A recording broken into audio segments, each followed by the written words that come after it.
Hello guys, welcome back to my YouTube channel UPT UK. और उम्मीद करता हूँ आप लोग सब अच्छे होंगे।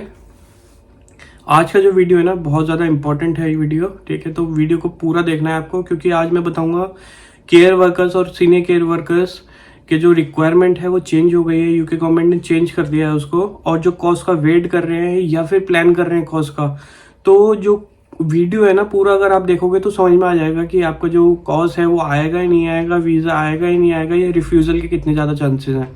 क्योंकि अभी एक रिसेंटली अपडेट आया मेरे पास, जिनके पास रिफ्यूज़ल आया है, उनकी जो एम्प्लॉयर था वो सीक्यूसी से भी रजिस्टर्ड था, ए रेटेड स्पॉन्सर था, उसके बाद भी उनका जो वीज़ा है वो रिफ्यूज़ हो गया। अब यूके होम ऑफिस ने रिक्वायरमेंट अपनी चेंज कर दी है care workers, senior care workers के लिए भी। ठीक है, तो वीडियो को आपको पूरा एंड तक देखना है, बिल्कुल भी स्किप नहीं करना है। ठीक है, तो बिना टाइम वेस्ट करे वीडियो को स्टार्ट करते हैं।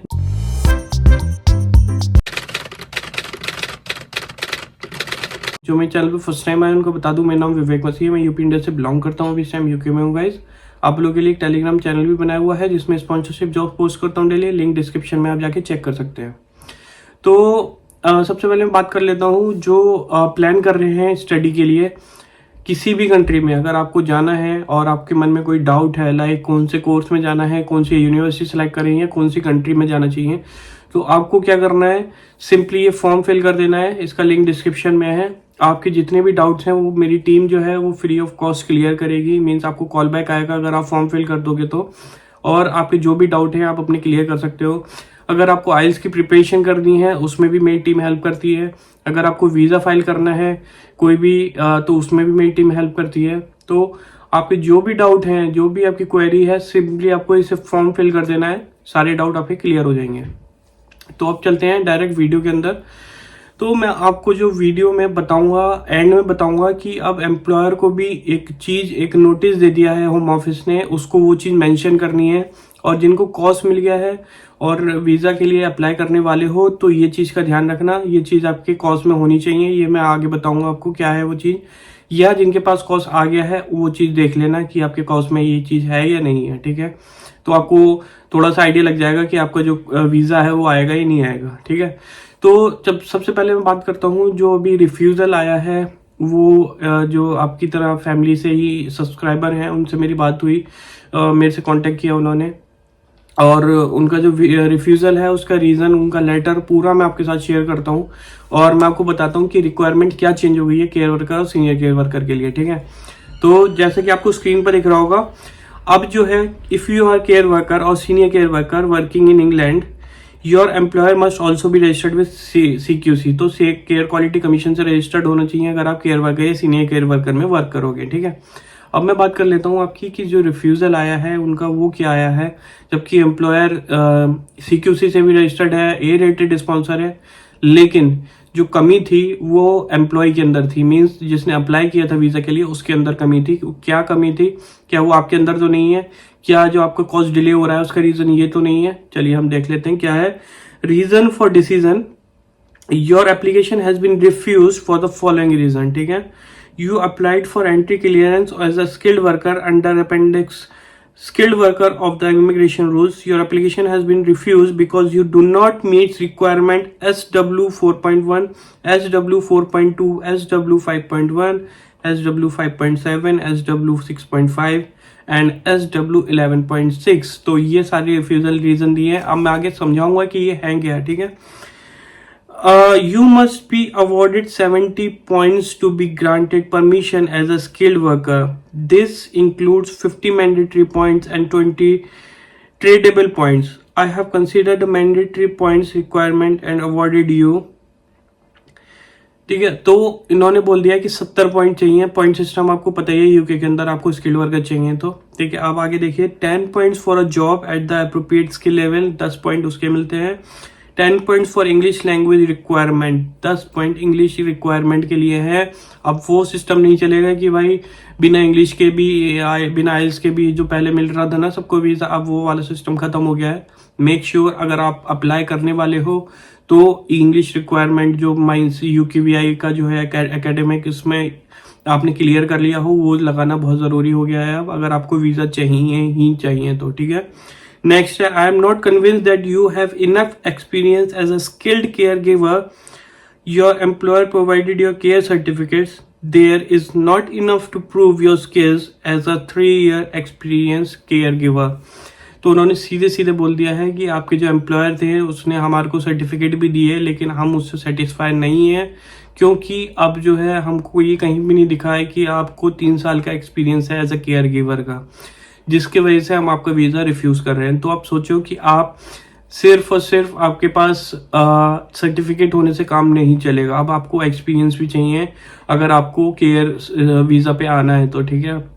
जिन लोगों ने वीज़ा के लिए अप्लाई किया हुआ है, वेट कर रहे हैं, मैं उनको डरा नहीं रहा हूँ, लेकिन अगर आपने एक्सपीरियंस नहीं लगाया है तो हो सकता है कि वीज़ा रिफ्यूज़ हो जाए या फिर वीज़ा में डिले हो। तो मेक श्योर जो भी प्लान कर रहे हैं केयर वीज़ा पे आने का, तो ये सारी चीज़ों का ध्यान रखें आप लोग कि केयर वीज़ा के लिए अगर आपको अप्लाई करना है तो आपको एक्सपीरियंस भी होना ज़रूरी है। बैकग्राउंड के साथ साथ मीन्स क्वालिफिकेशन के साथ साथ सर्टिफिकेट से काम नहीं चलेगा सिर्फ। अब जब जैसे अभी तक हो रहा था ना कि खाली सर्टिफिकेट से ऑनलाइन सर्टिफिकेट करा, कोर्स करा और अप्लाई कर दिया, वो नहीं होगा अब, ठीक है। आगे देखिए इसमें क्या बोला है उन्होंने,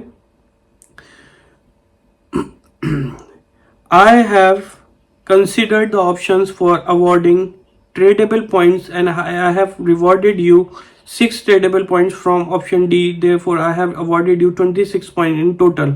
तो उसको खाली 26 पॉइंट ही टोटल मिले हैं। Details of why I have not awarded you 70 points and set out below। तो उसको 70 पॉइंट क्यों नहीं मिले वो आपको समझ में आ गया होगा कि खाली वो सेटिस्फाई नहीं हुआ, आपने कोई एक्सपीरियंस नहीं दिखाया था उसने, ठीक है, जिसकी वजह से इंग्लिश रिक्वायरमेंट जो रहती है वो उसने शो नहीं करी कि इंग्लिश UKVI कुछ करा है, वो भी शो नहीं करा था उसने। अब आगे देखिए इसमें क्या लिखा है, I have awarded you 10 points for a job at the appropriate skill level because you must have enough experience to be a caregiver in the United Kingdom which you do not meet the requirement to be awarded more than 10 points for a job at the appropriate skill level। तो सोचो कि 10 points ही दिए उसको क्योंकि वो उनको कह रहे हैं कि हम सेटिस्फाई नहीं है कि आपको जो स्किल केयर गिवर हो आपके पास एक्सपीरियंस नहीं है रेलिवेंट, आपके क्वालिफिकेशन इनफ नहीं है, मींस खाली क्वालिफिकेशन के बेस पे हम आपको जो है पॉइंट्स नहीं दे सकते, आपके पास केयर गिवर का एक्सपीरियंस भी होना चाहिए, स्किल्ड केयर गिवर का एक्सपीरियंस भी होना चाहिए, ठीक है, जिसकी वजह से उनको उन्होंने वीज़ा रिफ्यूज़ कर दिया। आगे देखिए क्या बोला है उन्होंने,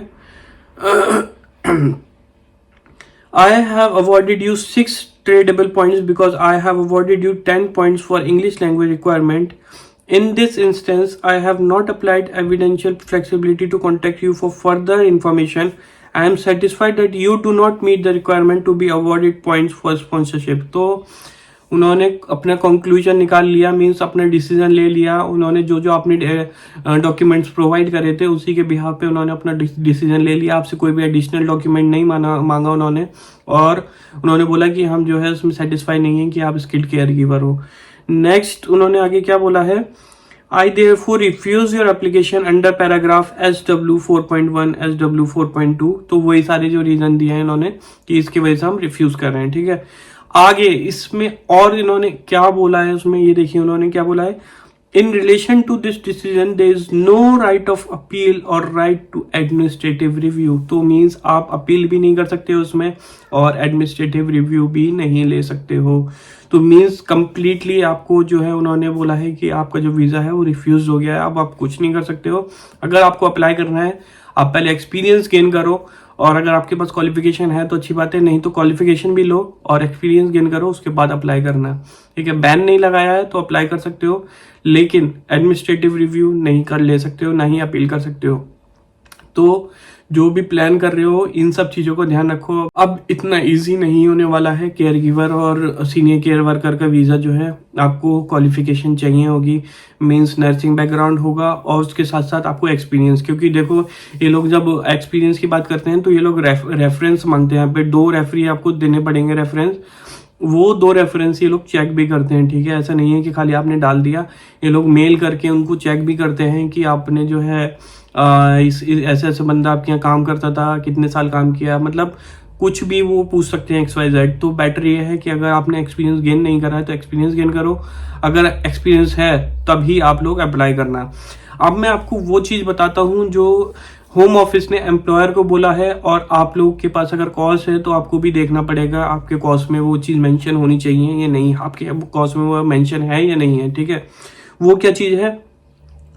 वो है if the cost is for skilled worker applying for a health and care visa, you can use the sponsor note field to explain how the worker is eligible for that visa.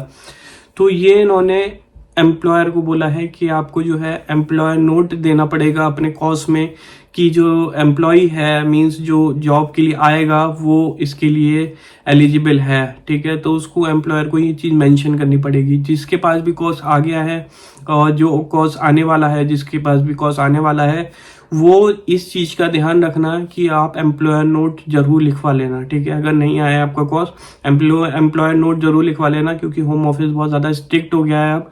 Home office अब ये सब चीज़ें भी देख रहा है अगर आपको वीज़ा चाहिए तो, ठीक है गाइस। तो ये बहुत बड़ा अपडेट आया है और मैंने सोचा आप लोगों को सबको अपडेट कर दूं। और केयर वीज़ा जो कॉज के लिए वेट कर रहे हैं या वीज़ा के लिए वेट कर रहे हैं, इन सब चीज़ों से आपको आइडिया लग जाएगा कि आपका वीज़ा आएगा या नहीं आएगा। मैं किसी को भी डीमोरलाइज नहीं कर रहा हूँ, मैं सिर्फ ये बोल रहा हूँ जो अभी रिफ्यूज़ल आया है उसका रीज़न क्या है। हो सकता है कि आप लोग को वीज़ा मिल जाए, आपको जो है होम ऑफिस कंसीडर कर लें, लेकिन अगर जो आगे फ्रेशर के लिए सोच रहे हैं अप्लाई करने का, ये सारे पॉइंट्स को कंसीडर करके उसके बाद ही अप्लाई करना, ठीक है गाइज। तो आई होप ये वीडियो आप लोग के लिए हेल्पफुल रहेगा गाइज, और हेल्पफुल रहेगा तो प्लीज़ वीडियो को लाइक ज़रूर करना, और आपको लगता है कि किसी के साथ शेयर करनी चाहिए तो उनके साथ शेयर जरूर कीजिएगा। मिलते हैं नेक्स्ट वीडियो में, तब तक के लिए bye bye, take care, thank you.